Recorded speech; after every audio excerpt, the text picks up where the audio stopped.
ایک بات عرض کر رہا ہوں کہ اس انتہائی ناسازگار بلکہ مخالفانہ ماحول میں آدمی اپنی دینداری کیسے برقرار رکھے، ذہنی اطمینان کے ساتھ بھی، اخلاقی تسکین کے ساتھ بھی، اور ایک ایسی قوت کے ساتھ بھی کہ جو کم از کم گمراہی کی دلیلوں سے متاثر نہیں ہونے دیتی۔ مطلب ماحول کیا ہے کہ دماغ ہم لوگوں کا جن علوم سے پرورش پا رہا ہے وہ سب علوم جو ہیں وہ خدا کے تقریباً منکر ہیں۔ ہمارے جو سماجی اخلاق ہیں وہ جن ایٹیکیٹس پہ، جس موریلٹی پر وجود میں آ رہے ہیں، وہ سارا نظام اخلاق جو ہے وہ بندگی سے متصادم ہے۔ یعنی جیسے مغرب کا جو نظام اخلاق ہے جس کو کہتے ہیں رواداری، خوش اخلاقی، وسیع المشربی، دوسروں کا احترام، دوسرے کی رائے کو غور سے سننا، اس کا احترام کرنا، اور لوگوں کو بالکل آزادی کے ساتھ رہنے دینا اور روک ٹوک نہ کرنا اپنے گھر میں بھی، تو یہ سب چیزیں جو ہیں یہ ان میں سے زیادہ تر چیزیں سننے میں اچھی لگتی ہیں، لیکن جیسے ہی ہم ان پر عمل شروع کرتے ہیں، یعنی اپنی طبیعت کو ان سب چیزوں کے مطابق بنانے کی کوشش کرتے ہیں، تو ایک احساس سب کو ہوتا ہے۔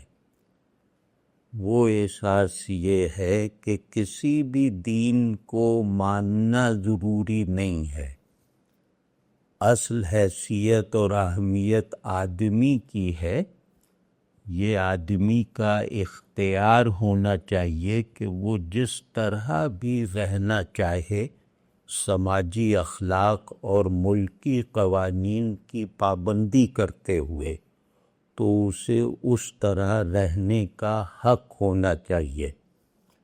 اور نظریات میں ڈیبیٹ تو ہو سکتی ہے، لیکن نظریات کو قانون وغیرہ کی قوت سے نافذ نہیں کیا جا سکتا۔ تو انسانی حقوق کی جو پوری فہرست ہے وہ آپ دیکھ لیتے، تو اس کا خلاصہ یہ ہے۔ اور دوسرے یہ کہ جو ہمارا فیملی اسٹرکچر ہے، یعنی فیملی اسٹرکچر کا مطلب ہے کہ بالکل قریبی خونی رشتوں کا مکان، ایک مکان میں بہن بھائی رہتے ہیں، باپ والدین اور اولاد رہتی ہے، تو یہ جو خاندانی ہماری روایت ہے، جڑ کے رہنا، مل کے رہنا، اور اس کے ساتھ ساتھ ہر رشتے کے پاس ایک اپنا خاص حق ہے، ایک اپنی خاص اتھارٹی ہے، اپنی ایک خاص ذمہ داری ہے۔ تو وہ طے شدہ ذمہ داریاں ہیں، طے شدہ جو ہے وہ رشتوں کے حقوق ہیں، ان کی پابندی کرتے ہوئے جو ہے وہ مطلب ان کی پابندی کرتے ہوئے ہی ہم اپنے دین کو اپنے لیے پناہ گاہ بنانے میں کامیاب ہوتے ہیں۔ مثال طور پہ باپ ہے تو باپ اتھارٹی کے بغیر کوئی چیز نہیں ہے، ماں ہے وہ حکم چلائے بغیر، ڈانٹے بغیر کوئی شے نہیں ہے، بڑا بھائی ہے وہ آئے گا تو میں سگریٹ بجھا دوں گا چھپا کے. تو اسی طرح مطلب مختلف رشتوں کے مختلف آداب ہیں، اور چھوٹا جو ہے وہ بڑے کی اتھارٹی کو کمزور نہیں ہونے دیتا، اور بڑا جو ہے وہ چھوٹے پر شفقت کو جو ہے وہ نظر انداز نہیں ہونے دیتا. باپ جو ہے وہ اولاد کی خواہش پر نہیں، اولاد کی ضرورت کو دیکھتا ہے. تو یہ ساری چیزیں جو فیملی میں ہیں، گھر میں ہیں، پھر محلہ ہے، سوسائٹی ہے، تو گھر اگر تفصیل اختیار کر لے، گھر کی ایکسٹینشن ہی سوسائٹی ہے. یعنی میرا گھر اگر گھر کے ایک متفقہ اصول پر چل رہا ہے تو سوسائٹی جو ہے وہ اسی کے مطابق اسی کے ڈھب پر بنے گی. یعنی رسول اللہ صلی اللہ علیہ وسلم نے ارشاد فرمایا تھا اس مفہوم میں کہ جو ہمارے بڑوں کا ادب نہیں کرتا اور ہمارے چھوٹوں پر شفقت نہیں برتتا وہ ہم میں سے نہیں ہے. تو یہ پورا سماجی نظام اس ایک فطرے میں بند ہے، اور ایسا سماجی نظام جس کو آدمی نیچرل اخلاق کی روشنی میں بھی آئیڈیل نظام کہے گا. مطلب ایک اخلاق ہوتا ہے نا کہ ایک یونیورسل اخلاق ہے، نیچرل اخلاق ہے، یعنی دوسرے کے لیے مفید بن کے رہو. تو اس کی روشنی میں بھی اگر ہمارا معاشرہ رسول اللہ صلی اللہ علیہ وسلم کے اس اصول کو حساسیت کے ساتھ اور خوش دلی کے ساتھ قبول کرنے، وہ اپنے اندر موجود رکھنے کے لائق ہوتا، تو جو سوسائٹی وجود میں آتی اس پہ اسکینڈینیویا والے بھی فخر کرتے، مطلب رشک کرتے. مطلب وہ ایک بالکل لبرل اخلاق کا بھی آئیڈیل ہوتی.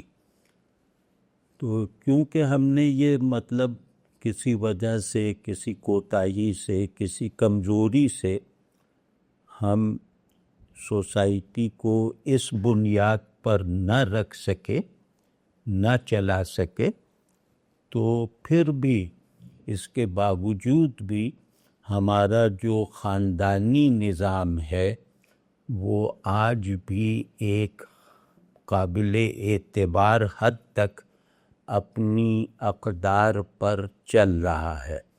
مطلب آج بھی جو ہے وہ 18 برس کا ہوتے ہی لڑکا یا لڑکی ماں باپ کے گھر کو نہیں چھوڑتے. آج بھی جو ہے میرے والد ابھی 10 برس 15 برس پہلے تک حیات تھے، تو میں مطلب ان سے کہہ سکتے ہیں کہ ڈرتا رہتا تھا.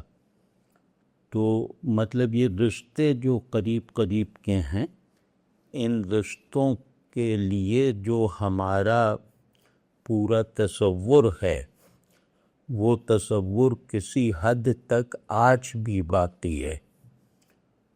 تو اپنی پچھلی کوتاہیوں کو ختم کرنے کے لیے، ان سے اٹھائے جانے والے نقصانات کا ازالہ کرنے کے لیے آج بھی ہمارے پاس وقت بھی ہے اور ایک بہت واضح راستہ بھی ہے، ایک بہت مطلب قابل اعتبار ضمانت بھی ہے، گارنٹی بھی ہے کہ اس پہ چلو، اس بنیاد کو مضبوط کرو، تو آگے آنے والے وہ خطرات جو آدمی کو جبراً تنہائی پسند بنائیں گے، جہاں ہر آدمی اپنی پرائیویسی کی حفاظت کرے گا، مانیٹر کے سامنے بیٹھ کے، اسکرین کے سامنے بیٹھ کے، موبائل فون جیب سے نکال کے، مطلب اس سب کام کو کرنے کے لیے تنہائی واقعی چاہیے، تو اس تنہائی کا وہ اتنا اہتمام کر لے گا کہ جیسے وہ سارتر کا ایک مشہور فقرہ تھا کہ ادر از ہیل، دوسرا جہنم ہے، تو وہ اب ماحول پیدا ہوتا جا رہا ہے، اور ادرنیس کے دائرے میں ماں باپ، اولاد، بھائی بہن سب آتے جا رہے ہیں۔ ابھی اگر ہم نے ابھی بھی یہ جو ہم پھسلنے والی ڈھلان پر لڑک رہے ہیں، اگر اب بھی ہمیں مزید نیچے گرنے سے خود کو روکنا ہے تو اس کا پہلا قدم یہی ہوگا کہ تنہائی اپنے باطن کی سیر کے لیے ہوتی ہے، اسکرین پر سرچ کر کر کے نہیں ہوتی کوئی بھی چیز۔ اس آدمی کی تنہائی انسانی نہیں ہے جو اس کی خود شناسی میں کم از کم اضافہ نہ کرے، مطلب میننگ فل ہونا چاہیے، تنہائی کو میننگ فل ہونا چاہیے، تبھی آپ کی جو سوسائٹل وہ سوشل جو ایکٹیویٹی ہے وہ پروڈکٹیو ہوگی۔ نہیں ہر تنہائی مجھے اگلے دن کے لیے ایک زیادہ بامانی وجود بن کر اپنا کام کرنے کے لائق بناتی ہے۔ تو اب اس طرح ظاہر تنہائی وغیرہ کا کوئی ایسا تصور نہیں، اب آدمی خود اپنے کو یاد نہیں کر پاتا، مطلب وہ اتنی زیادہ اس میں کشش ہے، اتنا زیادہ وہ جیسے وہ بے ہوش کر دینے کی کیفیت ہے ان چیزوں میں کہ آدمی کو اگر یہ ہو کہ یا ذرا میں پانی پیاؤں، پیاس محسوس ہو، تو اس وقت اسے پیاس بری لگنے لگتی ہے۔ اگر آدمی یہ سوچے کہ کل مجھے انٹرویو دینا ہے، نوکری حاصل کرنی ہے، تو وہ یہ جو دیکھ رہا ہے اس میں یہ بھی خیال اسے برا لگے، لعنت بھیجو کہاں کا انٹرویو ہے کیا، اور لعنت ہے مجھ پر بھی جو اپنے خیال میں آ رہا ہوں۔ تو ایک بالکل ایبسرڈ صورتحال، ایک بالکل ویرانہ بنانا باطن کو، یہ آج کل جیسے وبا کی طرح یہ بیماری پھیلی ہوئی ہے، اور اس کے عجیب عجیب بہانے ہیں کہ میں تفسیریں سرچ کر رہا ہوں۔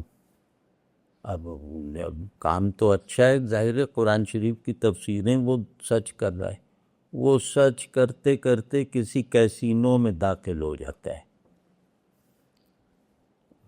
تو مطلب یہ کہ اس میں نماز کا طریقہ بھی اگر ڈھونڈنے کی کوئی آدمی کوشش کرے تو وہ گیمبلنگ میں مہارت حاصل کر کے سوئچ آف کرے گا۔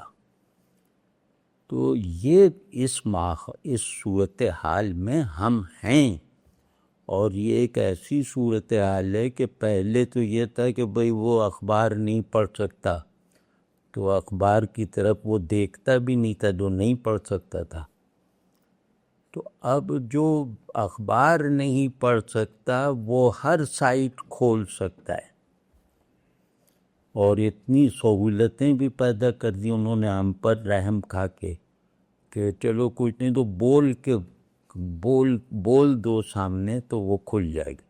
تو ان سب لوگوں نے جو ہے جو ہل چلا رہے ہیں، جو نان بائی ہیں اور جو پان بیچ رہے ہیں، ان سب نے صحیح تلفظ کے ساتھ مطلوبہ سرچز بولنا سیکھ لی ہیں۔ تو اب اس ماحول میں میرا مطلب مجھے تو عجیب سا لگتا ہے کہ یا تو میں آدمی نہیں یا یہ سب آدمی نہیں، مطلب اس پہ مذہبیت، نظریاتی وجود، یہ سب چیزیں بعد میں چیلنج ہوتی ہیں، سب سے پہلے کمپرومائز ہوتی ہے میری آدمیت، کہ یہ ایک ایسی ویو آف ڈی ہیومنائزیشن ہے، یہ ایسی جیسے سیٹنک ورچوئل سیٹنگ ہے کہ جو مطلب کسی طرف بھی متوجہ نہیں ہونے دے رہی. مطلب اب یہ عین ممکن ہے کہ کسی کی شادی ہو تو دونوں موبائل لے کے اپنا اپنا وہ مطلب صبح کر دیں، یہ مطلب عین ممکن ہے.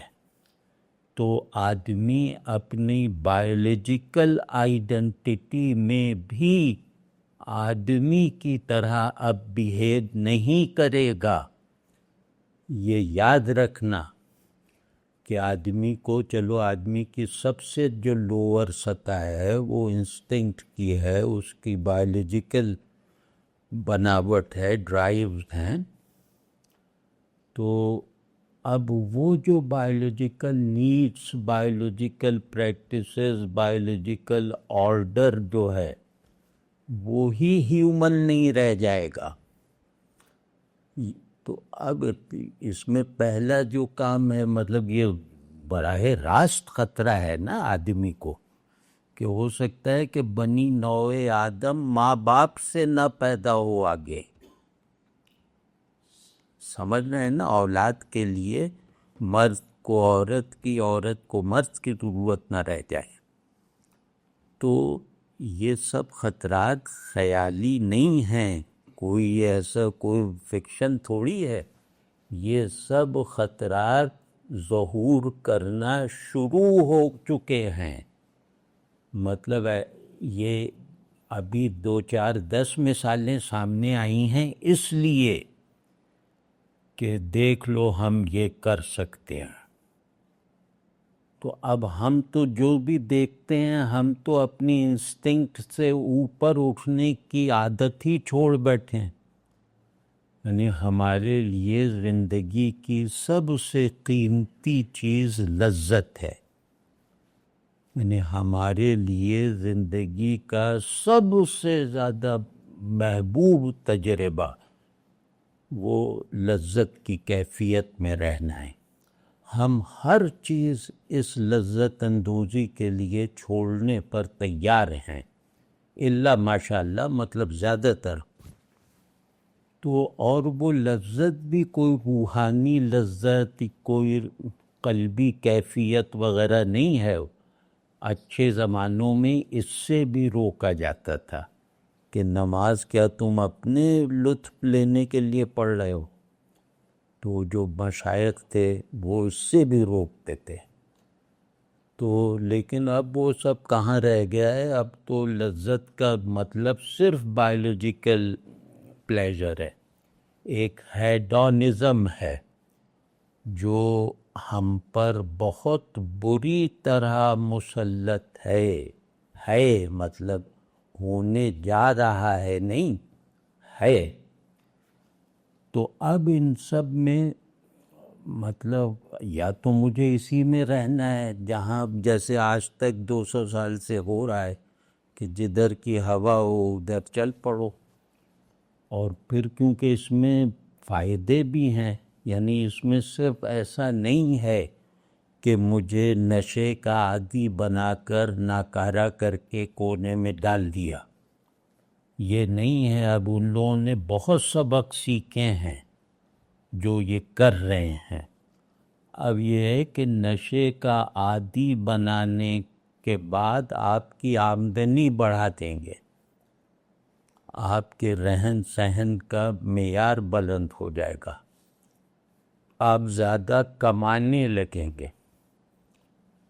تو یہ بھی ساتھ ساتھ چل رہا ہے، وہ بھی ساتھ ساتھ چل رہا ہے. تو مجھے پاگل کتے نے کاٹا ہے کہ میں پوچھوں شریعت میں کیا ہے اور اس میں کیا ہے اور اس میں کیا ہے. تو سب مزے میں چل رہا ہے سارا کام. تو اور گھر والے بھی خوش ہیں کہ بہت بہترین ہے، یہ جو اپنا اس کا ذاتی فعل ہے، ہماری تو یہ خدمت کر ہی رہا ہے. اب ذاتی فعل کہہ کے وہ رفتہ رفتہ اگلی نسل بھی اس کی لپیٹ میں آتی. تو اس میں جو خاص طور پہ جو نوجوان لوگ ہیں، بوڑھے بھی اس کی لپیٹ میں ہیں. مطلب ایسا نہیں کہ کوئی آدمی داڑھی پہ ہاتھ پھیر کے کہے کہ الحمدللہ میں اس سے بچا ہوا ہوں. تو بوڑھے بھی لپیٹ میں، جوان بھی لپیٹ میں، عورتیں بھی لپیٹ میں، مرد بھی لپیٹ میں. ہماری سوسائٹی ایک آئرن کرٹن ڈالے ہوئے اپنے اوپر. جس دن یہ ڈھکن اٹھ گیا تو آپ کی سوسائٹی کسی بھی فری بیہیویئر سوسائٹی سے زیادہ خوفناک ہے اس وقت. تو وہ مطلب یہ بہت فکر کی بات ہے.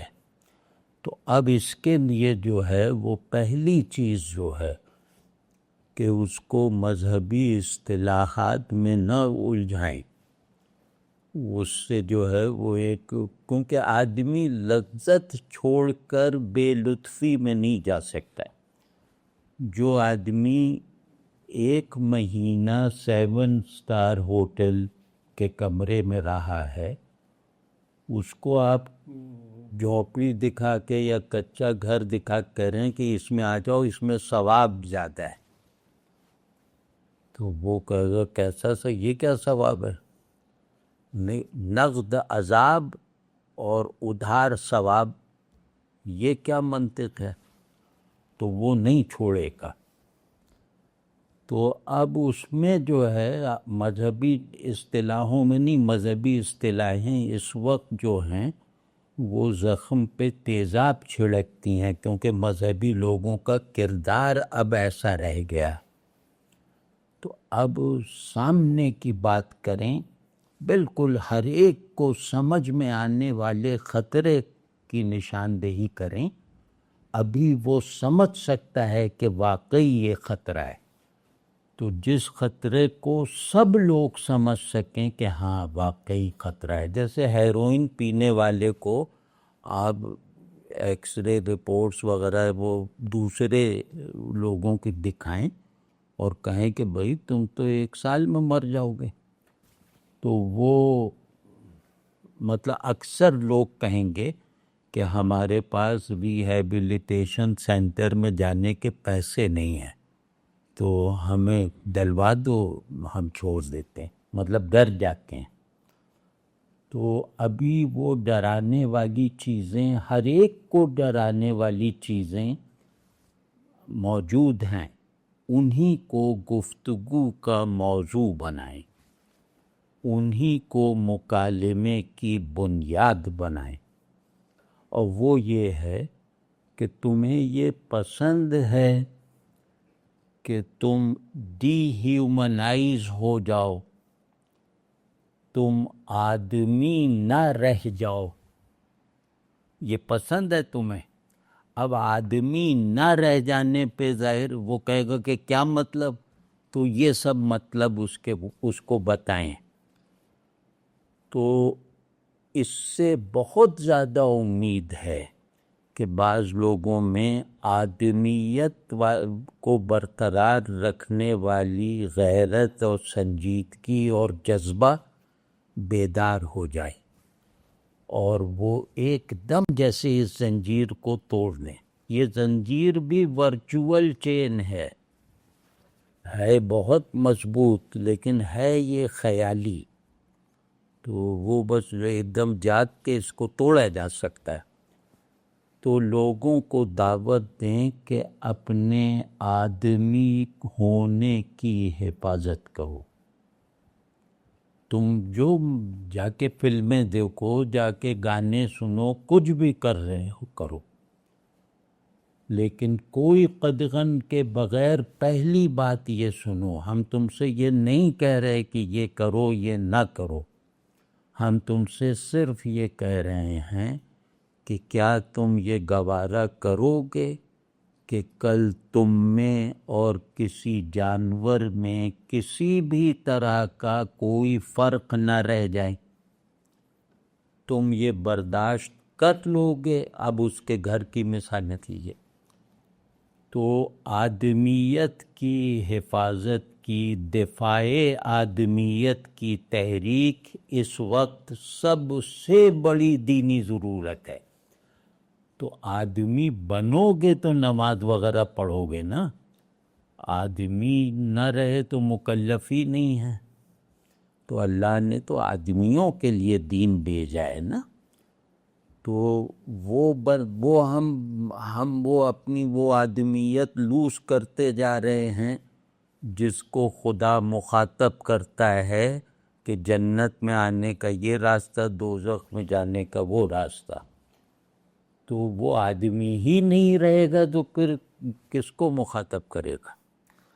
تو اس میں بھائی بہت کوشش اپنی ذات سے شروع کریں، اور وقت مطلب پہلا اس کا وہ ہے کہ اپنے وقت کا بہترین حصہ اپنے گھر والوں کے ساتھ گزارا کریں۔ ایک بات یاد رکھنا، ماں باپ کے برابر کوئی مخلص نہیں ہوتا، بھائی بہن سے زیادہ آخر وقت تک آپ کا ساتھ دینے والا کوئی نہیں ہوتا، اگر یہ رشتے ایک نارمل پیٹرن پہ ہیں۔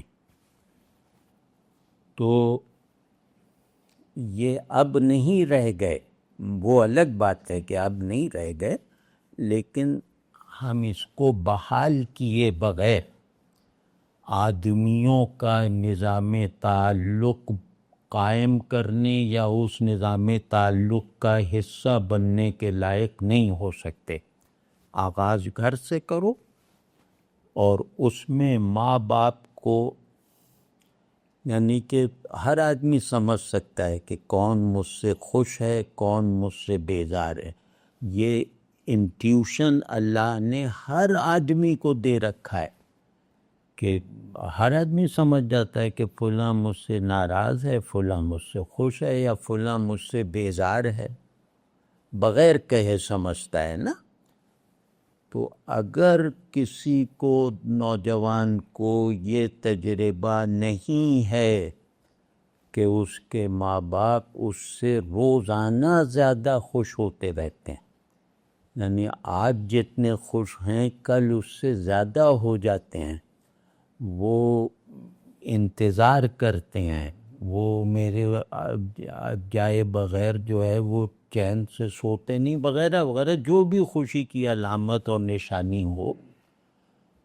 تو پہلا گول یہ ہے ماں باپ کو، بیوی بچوں کو، بھائی بہنوں کو، بالکل جیسے رسول اللہ صلی اللہ علیہ وسلم جس طرح کی گھر کی معاشرت پیدا کر کے تشریف لے گئے، وہ معاشرت پیدا کرو۔ تو یہ اگر کر لیا، جس نے ماں باپ کو خوش کر لیا، جس نے اپنے سب رشتوں کو راضی رکھا، اس کو اللہ کو خوش کرنے کے لیے کوئی زیادہ کوشش نہیں کرنی پڑے گی۔ سمجھ گیا نا؟ کہ اسی طرح پڑوسی ہیں، اسی طرح کولیگس ہیں، اسی طرح سوسائٹی میں جو رابطے ہیں، سب یہ ہماری آپ کی سب سے بڑی ذمہ داریوں میں سے ایک ہے۔ اور بھائی اس کو کرنا ضرور، مطلب فلسفیانہ باتیں کرتے کرتے دل بھر گیا میرا، اس کو کرنا ضرور، کہ ہر آدمی آپ پر اعتبار کرے، آپ کی خیر خواہی پر، آپ کی وفاداری پر، اور آپ کے ایثار پر۔ انسانوں میں کوئی بھی تعلق ایثار کے بغیر نہیں چل سکتا، کوئی بھی تعلق نہیں۔ ایثار سمجھتے ہیں نا؟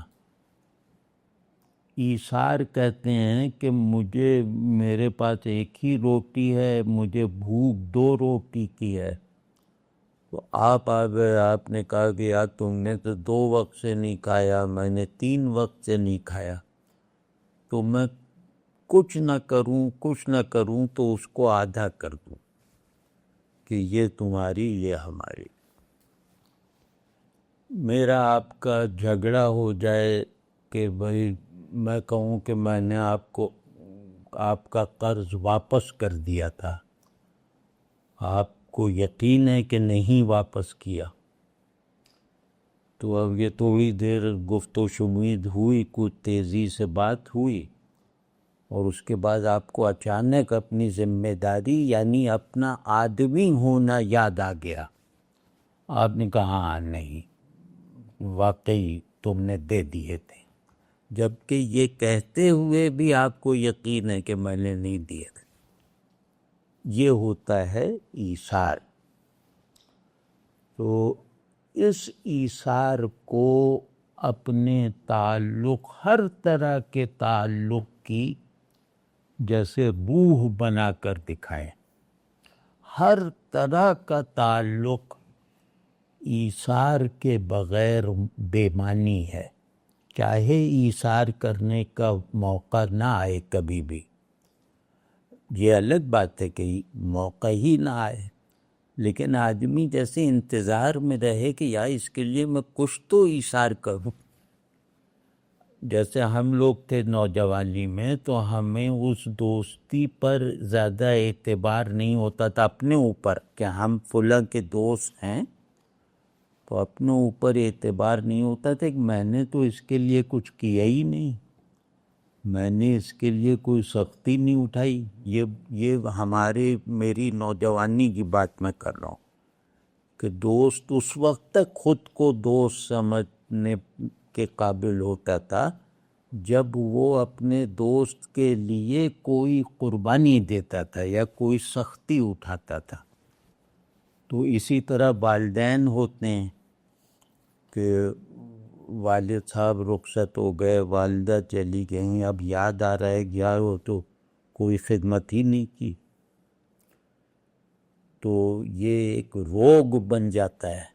چاہے وہ اپنی دعا کے مطابق چلتے پھرتے رخصت ہو گئے، اس پہ خوشی بھی ہے، لیکن ایک قلق جان نہیں چھوڑے گا کہ خدمت میں نہیں کر سکا.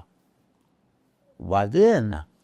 تو اسی طرح مطلب ہر تعلق میں آپ دیکھیں گے کہ اس میں معنی پیدا ہوتے ہیں ایثار سے. تو اس کو ذرا سا اپنے تمام تعلقات پر اپلائی کر کے دیکھیے. ایپلیکیشن کا مطلب یہ ہے کہ اپنے اندر سے ایک جذبہ ابھاریے کہ یار اس کے لیے تو ایثار کیا نہیں، اس کے لیے تو کیا نہیں، اس کے لیے تو کوئی تکلیف اٹھائی نہیں. اس پہلو سے اپنے قریبی رشتوں اور قریبی دوستوں کو دیکھو تو اللہ نے چاہا تو اللہ کا دوست بننے کی صلاحیت پیدا ہو جائے گی. اللہ کا دوست بننا یہ سب تھوڑی ہے کہ وہ واعظ کہہ دیا اور تبلیغ کر لی اور فلاں، نہیں. اللہ کا دوست یہ ہوتا ہے جو دنیا کا ایثار کرے. جو دنیا کا ایثار نہیں کرتا اس کا واعظ چاہے ابن جوزی کے برابر کا ہو وہ بے اثر ہے. دنیا دو تو اس کو بھائی کریں اور اس کو دنیاوی ٹرمز میں کریں. ایک دھوکہ داڑھی رکھنے کے بعد اور عربی سیکھ لینے کے بعد یہ بھی پیدا ہو جاتا ہے کہ بھائی میں تو اس کی آخرت میں اس کا مدد کر رہا ہوں، میں اپنے وقت کا ایثار کر رہا ہوں، ورنہ اس وقت میں دکان پہ نہ بیٹھ جاتا یا فلاں کام نہ کر لیتا. میں اپنے وقت کو قربانی دے کر اس کو جنتی بننے کے قابل بنا رہا ہوں. تو اس سے بڑی قربانی کیا ہے؟ یہ شیطان کھیلتا ہے. تو اگر کوئی پلٹ کے مجھ سے پوچھ لے کہ یار تم وقت کی قربانی نہ دو، تم یہ غریب آدمی ہے، اس کو مہینے کے 50,000 دے دیا کرو، تو وہ 5 کروڑ روپے ماہانہ کمانے والا واعظ آپ سے اگلی ملاقات نہیں کرے گا اس مشورہ دینے والے سے. تو اس اسٹف کے ساتھ، اس سطح دینداری کے ساتھ آپ کیا یہ ماشاء اللہ اور سبحان اللہ کیے جا رہے ہیں؟ اصلی سار دنیا کا ہی سار ہے. رسول اللہ صلی اللہ علیہ وسلم کی سنت اس پر نص کی طرح وہ مطلب ثابت ہے، وارد ہے. تو دنیا کا ایثار کرنا سیکھو تو اللہ نے چاہا تو 2 دن کے بعد آدمی بحال ہو جائے گا، اور مہینے بعد جو ہے وہ اللہ بھی، جیسے مطلب سخت لفظ کہہ رہا ہوں کہ اللہ بھی جیسے اچھا لگنے لگے گا. ہمیں اللہ اچھا لگتا ہی نہیں، ہم ویسے نہ کہہ پائیں کہ یار وہ ذرا ڈر لگتا ہے یہ کہتے ہوئے. ہمیں تو اللہ اچھا نہیں لگتا. جسے اللہ اچھا لگتا ہو وہ اس کے ساتھ وقت گزارے گا، اس کے ساتھ حالت مکالمہ میں اپنے تخیل میں رہے گا.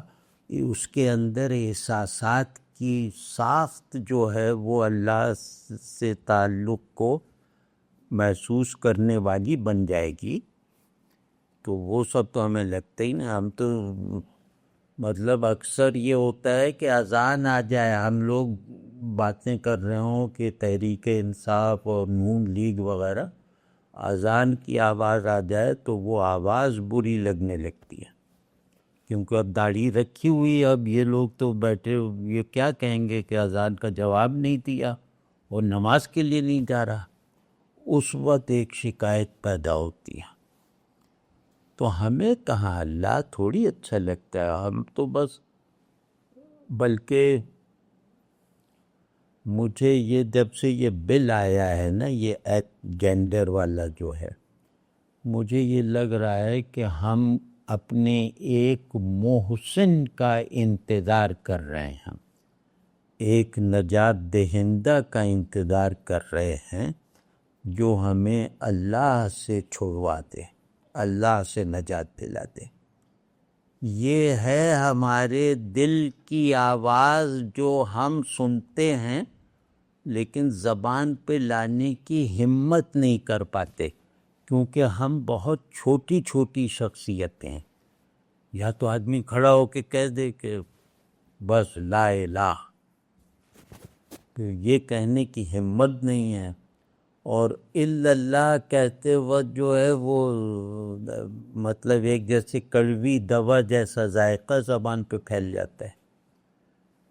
تو جس کی زبان لا الہ کہتے ہوئے مٹھاس محسوس کرے اور الا اللہ کے وقت کڑوی ہو جائے، وہ ہم لوگ ہیں. تو کیا کریں گے ہم؟ تو بھائی اس میں مطلب حقیقت پسندی سے اور ذرا قابل عمل طریقے سے ہم آغاز کریں. اور آغاز یہی ہے کہ آدمی بنو. آدمی بننے کا مطلب ہے اپنی ہر پوزیشن پہ دوسرے کے لیے اچھا بنو. بیٹے ہو تو والدین کے لیے، والد ہو تو بیٹے کے لیے، پڑوسی ہو تو پڑوسی کے لیے. غرض ہر پوزیشن، ہر جو ایک سیٹ آف ایسوسیشنز ہوتا ہے نا زندگی میں، اس میں اچھے بنو. اچھا یعنی دوسرے کے لیے مفید بنو.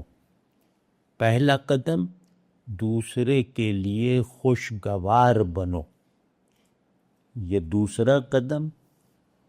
اور دوسرے کے لیے، دوسرے کے دل میں اپنے لیے بیتابی پیدا کرو، یہ تیسرا قدم ہے. بس کہ وہ تمہارے بغیر رہ نہ پائے. تو کبھی ایسے دوست ملے ہیں کہ جن کے انہوں نے کہا یا بس اسٹاپ پہ میں آ جاؤں گا وہ بس سے، تو تم ذرا 2 بجے بس اسٹاپ پہ پہنچ جاؤ. 3 بجے تک وہ بس ہی نہیں آئی، اور یہ 1 گھنٹہ جو ہے وہ جیسے انتہائی شدید کیفیت انتظار میں ٹہل رہا ہے. میں نے تو 10 مرتبہ ایسا تجربہ کیا ہے. تو اب کیا ہے کہ وہ جو آ رہا ہے اس نے مجھے اپنے لیے بےتاب رکھا ہوا ہے، یہ اس کا کمال ہے نا۔ تو اس طرح کی باتوں میں پہلے اس طرح کے مطلب ان چیزوں کو پہلے حاصل کرنا بہت ہی زیادہ ضروری ہے، ورنہ سب کچھ جتنا بھی وہ تعلیم اور یہ اور درس نظامی یہ سب کاؤنٹر پروڈکٹیو ہے۔ یہ ایک جھوٹا احساس پیدا ہو جاتا ہے کہ اب اور کیا کریں، عربی سیکھ لی، صحیح مخارج کے ساتھ تجوید کے ساتھ تلاوت کرنا بھی سیکھ لیا، مناظرے بھی کروا لو کہیں لے جا کے، ہم تیار ہیں، اور جہاد وغیرہ کا تو ہم بالکل چیمپئن ہیں، تو اور کیا کریں، اور دنیا بھر کو ہم نصیحتیں کرتے پھرتے ہیں، تو اب اس سے زیادہ کوئی کیا کر سکتا ہے؟ بس اس میں پڑے رہتے ہیں، ادھر سے سب پیچھے جو ہے نا یہ بوری کا منہ دیکھتے رہتے ہیں، انہیں پتہ ہی نہیں ہے کہ پیچھے جو ہے اس میں جو گندم ہے وہ چوہے لے جا رہے ہیں، جب اس پہ جو گرہ لگی ہوئی ہے نا اس کو دیکھتے رہتے ہیں اور بار بار مضبوط کر دیتے، انہیں پتہ ہی نہیں ہے کہ پیچھے جو ہے وہ چوہوں نے اس بوری کی گندم جو ہے وہ عادی کر دی ہے۔ تو ایک بھائی یہ کر لیجئے اور سب لوگ یہ کریں، اور سب لوگ نہ صرف یہ کریں بلکہ کم از کم اپنے گھروں کی حد تک گھر والوں سے بھی یہ کروائیں۔ جیسے کسی کے بچے ہیں ابھی چھوٹی عمر میں ہیں تو ان کو بالکل ان چیزوں میں نہ لگنے دیں، اس سے کوئی اس میں ایک چالاکی پیدا ہوتی ہے، کوئی علم یا ذہانت وغیرہ تھوڑی ہوتی۔ یہ ڈراؤنی بات ہے کہ 4 سال کا بچہ اچھی طرح سے یہ سب جانتا ہے جو میں نہیں جانتا، یہ خوش ہونے والی بات نہیں ہے، یہ خوف زدہ کر دینے والی بات ہے کہ یہ آگے چل کے بنے گا کیا، آگے چل کے ظاہر ہے اسے کمپیوٹر بننا ہے نا، کیونکہ اس کے لیے یہ فطری نہیں ہے 4 برس کی عمر میں۔ تو بچوں کو، چھوٹوں کو، جوانوں کو کہیے بھئی باہر جا کے فٹ بال کھیلو، کرکٹ کھیلو، اور جسمانی کھیل کھیلا کو۔ تو ایک تو یہ کہ گھر میں سب کو اور اپنے دوستوں کو بھی اور سب کو، مطلب یہ اگر آپ لوگوں نے ایک مشن کی طرح کر لیا نا تو ہماری سوسائٹی میں کم از کم ایک محدود پیمانے ہی پر صحیح اسلامی انقلاب آ جائے گا۔ اسلامی انقلاب کو اس طرح تھوڑی آئے گا کہ وہ ان کی گردن کاٹ دو اور ان کو کافر کہو، اور اس طرح آئے گا اسلام، کیونکہ اس دین کا عنوان دین رحمت ہے، تو وہ اس کے مصداق بن جائیں گے، ہم دوسروں کے لیے مفید ہو کے مصداق ہیں اس کے ہیں۔ اور دوسری جو، ہاں یہ تو ایک ہو گیا، دوسری یہ کہ دنیا میں خوب ترقی کریں، مطلب اب پسماندہ آدمی کی بات نہیں سنی جائے گی، اور ویسے بھی ہم اپنے اندر دیکھ ہی رہے ہیں نا کہ غریب کی بات امیر نہیں سنتا، یا جو پڑھا لکھا ہے وہ ان پڑھ کی نصیحت نہیں سنے گا۔ تو وہ آپ ایسے بنیں کہ آپ کو نصیحت سنانے کی ضرورت نہ پڑے، نصیحت کے مطالبات آپ تک پہنچے۔ نصیحت کا مطلب یہ نہیں کہ تم یہ پڑھ لو وہ پڑھ لو، نصیحت کا صحیح مطلب ہے خیر خواہی، کہ لوگ پھر تمہاری بات کو توجہ سے سنیں گے۔ ایک کامیاب آدمی جو ہے نا، مثال طور پہ کسی نے ایک اکنامک تھیوری پہ نوبیل پرائز جیت لیا پاکستان میں، اب وہ داڑھی اس کی ہو، اس کے کندھے پہ رومال ہو، اس کے سر پہ پگڑی ہو، اس کے پائچے آدھے پنڈلی تک ہوں، یہ سب کچھ فیشن بن جائے گا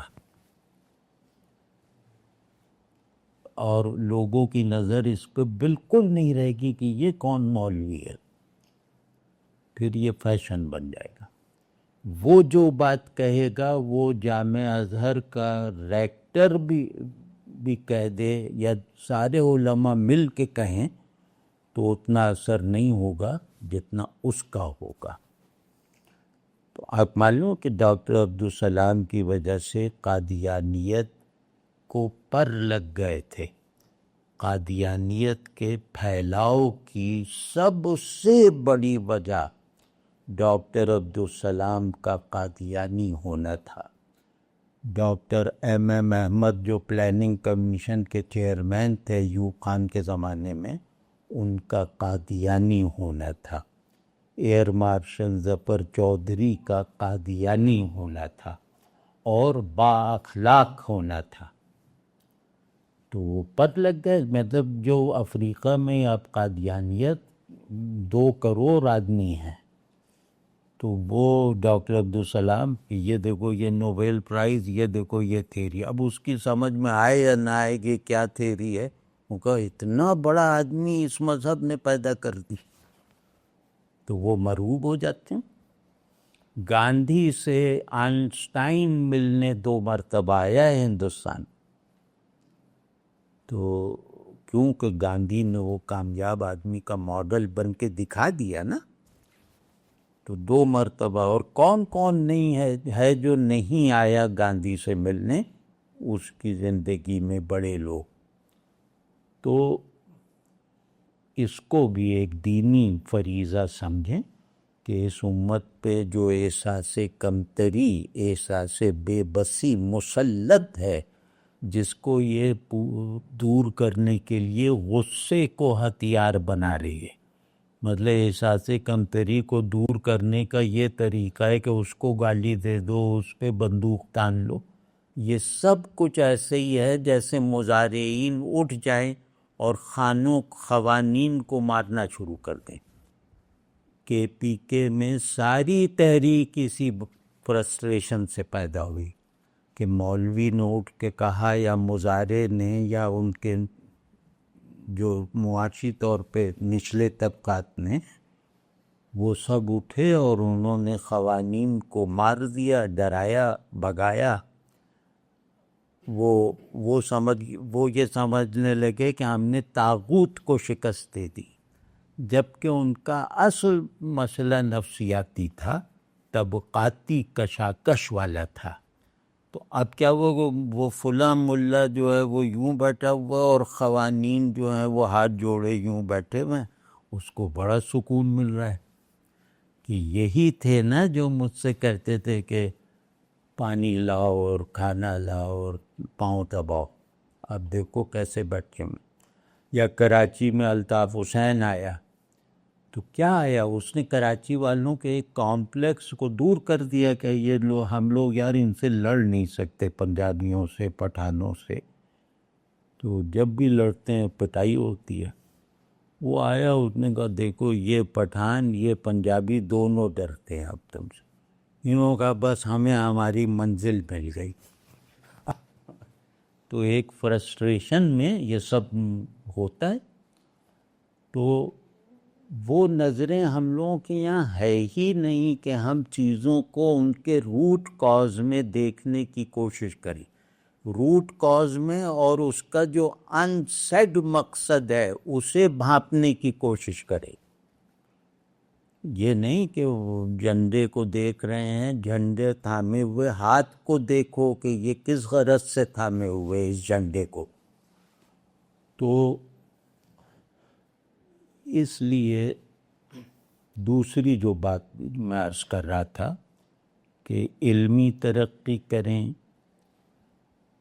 وہ اسکل میں ترقی کریں، کوئی ضروری نہیں کہ ترقی میں آدمی پی ایچ ڈی کرے۔ بہت سے لوگ ہیں جو پی ایچ ڈی نہیں کر سکتے یا ان میں موقع نہیں ہے، تو وہ جس بھی میدان میں جائیں اس میں آگے والی صف میں شامل ہونے کی کوشش کریں. یعنی کسان ہیں تو اچھے کسان ہیں، زمیندار ہیں تو اچھے زمیندار ہیں، CEO ہیں کہیں کے تو اچھے ہیں، آگے بڑھے ہیں.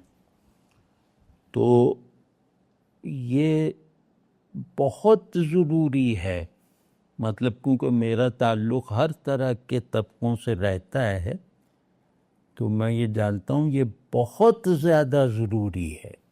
بلکہ میں نے کئی نوجوانوں کو کہا، کئی سے مراد یہ کہ 2-3 کو ابھی مہینے 2 میں، کہ ٹوپی نہ پہنا کرو. تو کچھ سوچ کے کہا ہوگا نا کہ ٹوپی نہ پہنا کرو.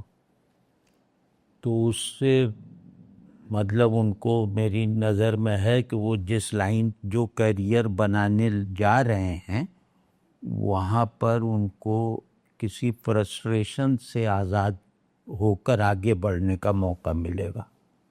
وہاں کوئی ان کی ٹوپی نہیں دیکھے گا. تو تیسری بات یہ ہے، دنیا میں ترقی کرو، ذاتی مفاد کو شامل رکھتے ہوئے غیر ذاتی مفادات کے غلبے کے ساتھ. ظاہر ہے ہر ترقی میں میرا ایک ذاتی فائدہ تو ہے نا، اور اس کی ضرورت ہے کہ مجھے یہ گھر بنانا ہے فلاں یہ وہ، لیکن صرف اس لیے نہیں. جو میری کامیابیاں ہو اس کا مثال کے طور پہ 25% حصہ میری ملکیت ہے اور 75% کا میں کسٹوڈین ہوں. یہ کر کے دیکھو کہ جو فائدہ مجھ تک پہنچ رہا ہے چاہے میری کوششوں سے، اس فائدے میں دوسروں کو شریک ضرور ہونا چاہیے. یہ ایک عزم کرو، اور اس میں کیا لگتا ہے؟ کچھ بھی نہیں. مطلب وہ جو آدمی پیسہ گن گن کے مٹکے میں ڈالتا ہے، پھر 2-4 دن بعد پھر اسے نکال کے گنتا ہے، اتنے ہی پیسے ہیں لیکن بار بار گن رہا ہے، تو وہ اپنی نظر میں ذلیل ہو گیا. وہی ایک دن اسے جوش آئے کہ نہیں یار یہ مٹکا جو ہے یہ میری جیسے میرا قید خانہ بن گیا ہے، میں اس کو جا کے گلی میں توڑ دیتا اور کہتا ہوں لوٹ لو. تو ایک دم اسے پتہ چلے گا کہ کیا ہوتا ہے ہلکا پھلکا آدمی، خوشی کسے کہتے ہیں، اور سیلف رسپیکٹ کس آدمی کی اسٹیبلش ہو سکتی ہے. ایک سیلف رسپیکٹ بھی ضروری ہے نا. تو وہ اسے پتہ چل جائے گا، کیونکہ دنیا میں سب سے زیادہ کمتر آدمی وہ ہوتا ہے جو کنجوس ہو. مردوں میں کنجوسی سب سے گھٹیا بیماری ہے، مردوں میں یا کسی میں بھی چلوں. تو جیسے ہی کنجوسی کوئی چھوڑ دیتا ہے تو ویسے ہی اسے پتہ چلتا ہے کہ میں حشرات الارض سے اٹھ کر پرندہ بن گیا ہوں، ورنہ تو بل میں گھسا ہوا چوہا ہے. تو یہ جو کہہ رہا ہوں کہ دوسروں کو شریک رکھو، دوسروں کا مطلب تمہارے بیوی بچے نہیں ہیں، تمہارے بیوی بچے تم خود ہو. دوسرا تمہارے گھر کے باہر ہے، ان کا پھر اللہ نے دماغ اچھا دیا، کارنامے کرو تو اس میں امت کا مفاد پیش نظر رکھو. مطلب گریجولی آدمی بڑھتا رہے. تیسری بات یہ تھی. اور چوتھی بات یہ ہے کہ اس زمانے کے جو بہترین علوم ہیں جن پر یہ زمانہ فخر کرتا ہے، جن پر یہ زمانہ اکڑتا ہے، ان علوم میں کچھ لوگوں کو مہارت پیدا کرنی چاہیے.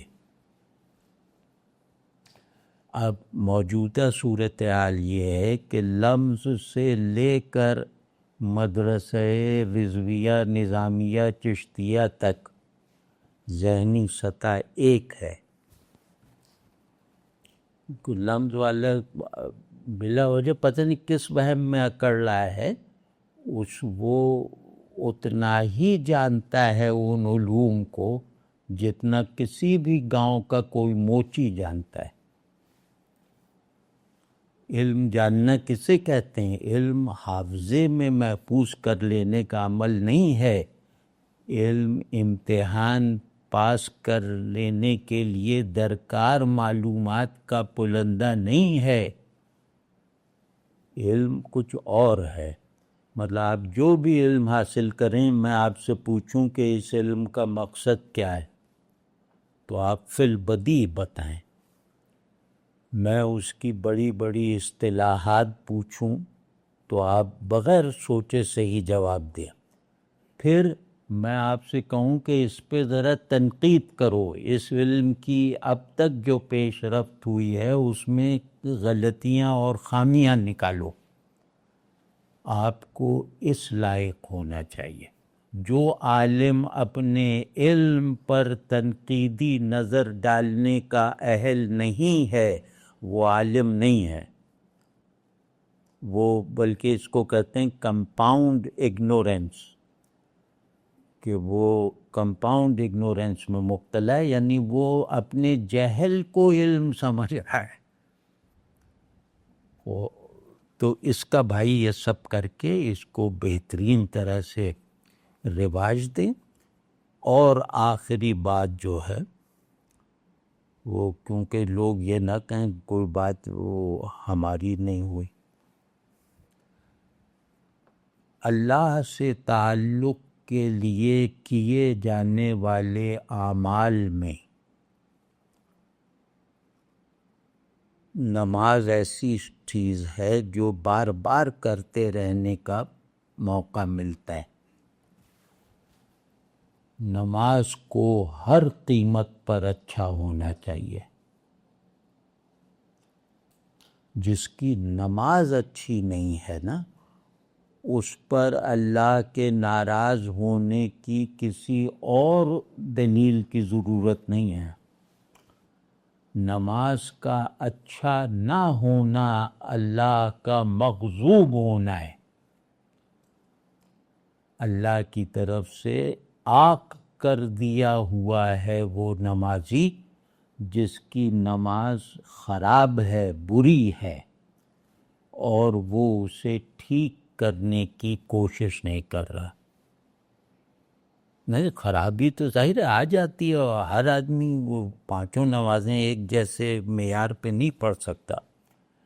لیکن یہ کہ خرابی آ گئی ہے تو اسے دور کرنے کی تمہیں اتنی بھی فکر نہیں ہے جتنا ڈینگی بخار میں دوا ڈھونڈنے سے ہوتی ہے. تو نماز ہر قیمت پر اچھی کرنی ہے.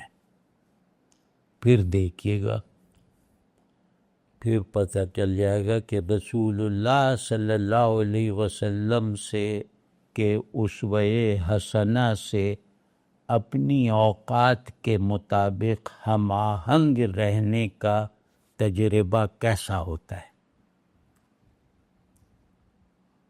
ٹھیک ہے، کیونکہ نماز تو اس پہ تو کوئی سمجھوتا ہو ہی نہیں سکتا. یعنی کہ رسول اللہ صلی اللہ علیہ وسلم انتہائی غضبناک ہوتے تھے نماز کی خرابی یا نماز کی طرف سے کوتاہی اور بے توجہی پر، یعنی باقاعدہ غضبناک ہوتے تھے.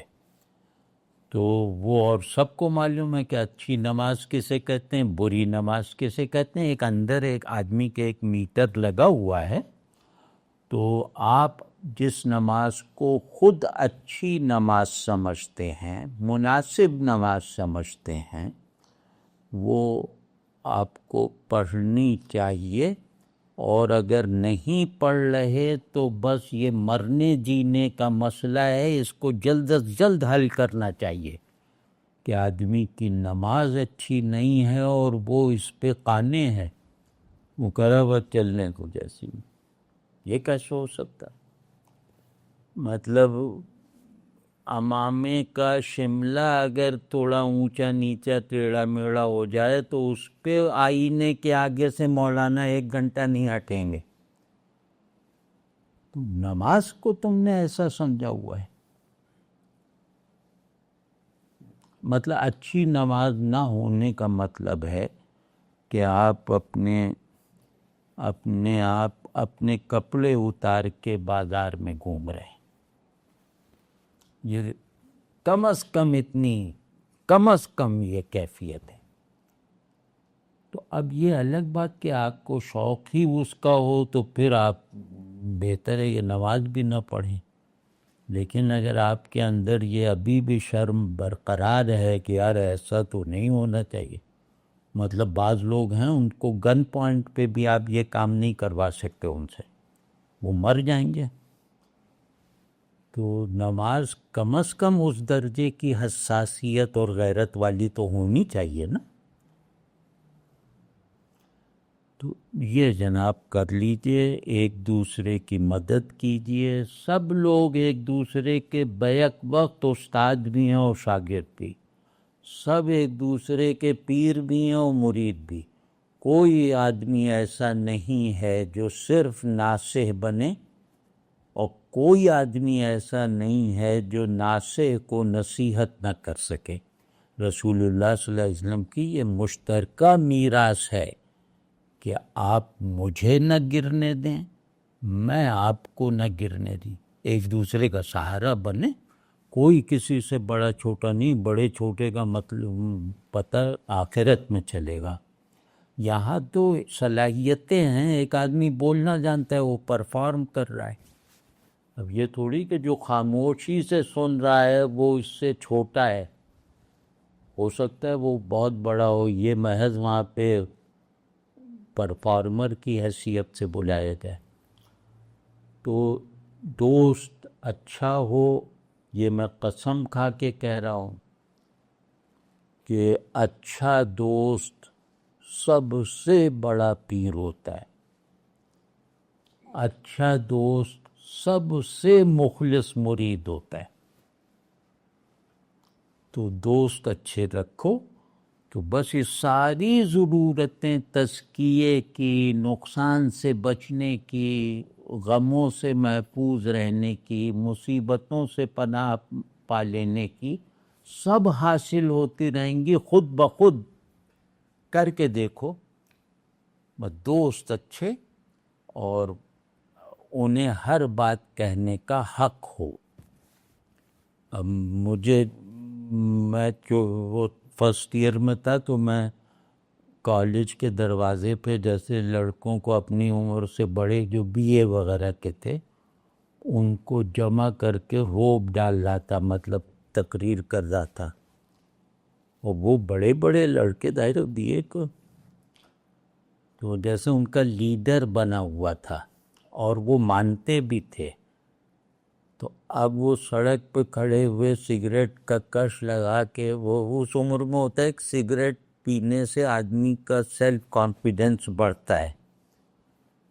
تو وہ سگریٹ کا کش لگا کے ان کو ادھر ادھر کی بات میں کر رہا تھا. تو اچانک پیچھے سے ایک تھپڑ یہاں میرے لگا گردن پہ. یہاں تھپڑ بہت زور سے لگتا ہے، مطلب ایک جیسے چمک سی پیدا ہو، کرنٹ لگتا ہے. اور وہ بہت بھاری ہاتھ کا تھپڑ تھا. تو میں نے اب تھوڑی دیر تو میری سمجھ ہی نہیں آیا. پھر پیچھے مڑ کے دیکھا تو اس نے کالر پکڑا ہوا تھا. وہ میرا دوست تھا، مجھ سے 10 برس بڑا تھا، خود جوا کھیلتا تھا اور بھی شراب وغیرہ بھی کرتا تھا، لیکن کبھی اس طرف ہمیں نہیں جانے دیا. اور سگریٹ پینے پہ، شراب پینے والے شخص نے سگریٹ پینے والے دوست کو تھپڑ مارا ہے. اب نہ وہاں کوئی عزت رہ گئی، وہ سب بھی ہنسنے لگے. اور میں نے کہا یار تم اکیلے میں کچھ کرتے، کہ اکیلے میں کرنے کیا فائدہ تھا. وہ ماشاءاللہ ابھی زندہ ہیں وہ. تو اب کیا ہوتا ہے، اب جیسے جیسے موت قریب آنے لگتی نا آدمی کے، تو اس کے لیے ماضی حال بننے لگتا ہے. تو مجھے جو ہے یہ آدمی جو ہے یہ اپنے محسنوں میں لگتا ہے، ہر روز احسان مندی میں اضافہ ہوتا ہے. جن جن نے مارا پیٹا ہے نا ہمیں، وہ زیادہ یاد آتے ہیں. تو اس میں بس اچھا دوست ہو. اور وہ اچھا دوست ایسا کیا ہوگا کہ وہ خود اس کا پریس تھا، پرنٹنگ پریس تھا، خوشحال تھا وہ، اور وہ مطلب چاقو وغیرہ کے فن میں بھی ماہر تھا، مطلب ہسٹری شیٹر کم از کم تھا، لیکن ہمیں کبھی اپنے پریس میں نہیں آنے دیا، کبھی اپنے اس حلقے میں نہیں گھسنے دیا. اور ہمارے سامنے بس یہ کہ شاعری کیا ہے، تصوف کیا ہے. اس وقت اگر کسی کو یقینی ولی اللہ دیکھنا ہو تو وہ اسے جا کے دیکھے. اللہ نے مطلب اس کی خیر خواہی کا اسے یہ اجر دیا نا، کہ چلو یہ خود پھنسا رہا لیکن دوسروں کو تو بچایا، تو اب اللہ نے اس کو بھی سب چیزوں سے نکال دیا. اب مطلب اس کے 8-9 بیٹے ہیں اور سب بہت ہی ترقی یافتہ ہیں اور سب بہترین ہیں، سعادت مند ہیں.